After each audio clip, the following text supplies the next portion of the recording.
मुंबई गोवा महामार्ग कोकण रस्ता इतके दिवस रखडला आहे, याबद्दल आपलं काय मत आहे श्री पागडे साहेब? आपला कोकण रस्ता म्हणजे मुंबई ते गोवा रस्ता, हा रस्ता जवळजवळ 16 वर्ष रखडलेला आहे आणि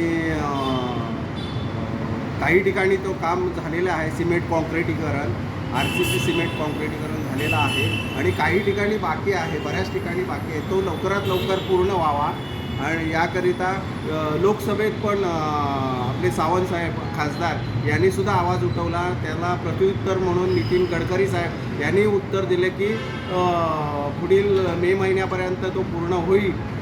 तरी हा जो रस्ता काही ठिकाणी बाकी आहे तिथे RCCकरण, सिमेंट कॉन्क्रिटीकरण पूर्ण झालं पाहिजे. त्याचप्रमाणे आंबेड ते दापोली तालुका हा जो रस्ता आहे तो रुंदीकरण आणि सिमेंट कॉन्क्रिटीकरण काही ठिकाणी काम झालेलं आहे, काही ठिकाणी बाकी आहे. ते लवकरात लवकर पूर्ण व्हावं अशी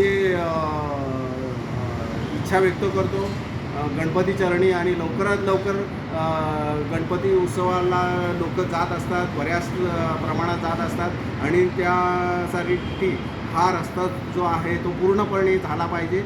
सिमेंट कॉन्क्रिटीकरण आणि कोकणवासियांचा या संकटातून जे काय ॲक्सिडेंटचे प्रकार होतात ते होऊ नयेत असे श्री गणपती चरणी प्रार्थना करतो आणि इथेच थांबतो. जय हिंद, जय महाराष्ट्र, जय कोकण.